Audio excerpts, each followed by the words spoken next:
بسم اللہ الرحمن الرحیم۔ آج کی ویڈیو میں ڈائریکشن آف کیور کے اوپر بنانے جا رہا ہوں تاکہ آپ یہ سمجھ سکیں کہ آپ کی بیماری ٹھیک ہو رہی ہے یا اس کو دبایا جا رہا ہے۔ تو شفا کا قانون ڈاکٹر ہیرنگ نے پیش کیا تھا، جس کو ہیرنگ لا آف کیور بھی کہتے ہیں۔ اس قانون کے تحت بیماری 4 طریقوں سے ٹھیک ہو سکتی ہے۔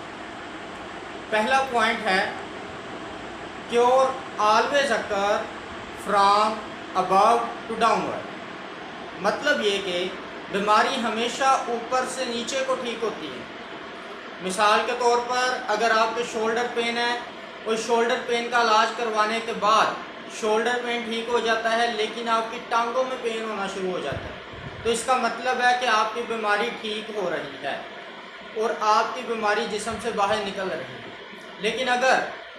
اس کے برعکس ہوتا ہے تو وہ سپریشن ہو رہی ہے، بیماری جسم میں دب رہی ہے۔ اس کا دوسرا پوائنٹ ہے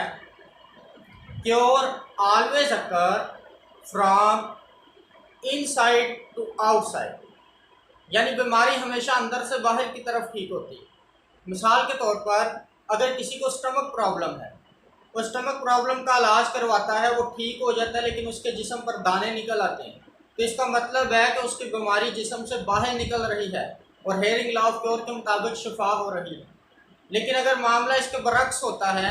تو اس کا مطلب ہے کہ بیماری جسم میں دب رہی ہے اور وہ دوبارہ کسی خطرناک شکل میں اپنا اظہار کرے گی۔ تیسرا پوائنٹ ہے cure always occur from more vital organ to less vital organ, مطلب یہ کہ بیماری ہمیشہ زیادہ اہم آرگن سے کم اہم آرگن کی طرف ٹھیک ہوتی ہے۔ مثال کے طور پر اگر آپ کو ہارٹ کا ایشو ہے، دل کا کوئی مسئلہ ہے اور آپ اس کا علاج کرواتے ہیں، وہ ٹھیک ہو جاتا ہے، لیکن اس کے بعد آپ کے گھٹنوں میں درد ہونے لگ جاتا ہے، تو اس کا مطلب ہے کہ آپ کا علاج ٹھیک ہو رہا ہے، بیماری آپ کے جسم سے باہر نکل رہی ہے۔ لیکن اگر اس کے الٹ ہوگا، گھٹنوں میں درد تھا، اس کا علاج کروایا، وہ ٹھیک ہو گیا، لیکن ہارٹ پرابلم شروع ہو گیا، تو اس کا مطلب ہے کہ آپ کے گھٹنوں کے درد کو دبا دیا گیا اور وہ زیادہ وائٹل آرگن کی طرف منتقل ہو گیا۔ چوتھا پوائنٹ یہ ہے کہ cure always occur in backward manner of its appearance, مطلب یہ کہ بیماری جن حالتوں سے گزر کر اثر انداز ہوتی ہے، شفا یابی کے دوران انہی حالتوں میں واپس گزرتی ہے۔ مثال کے طور پر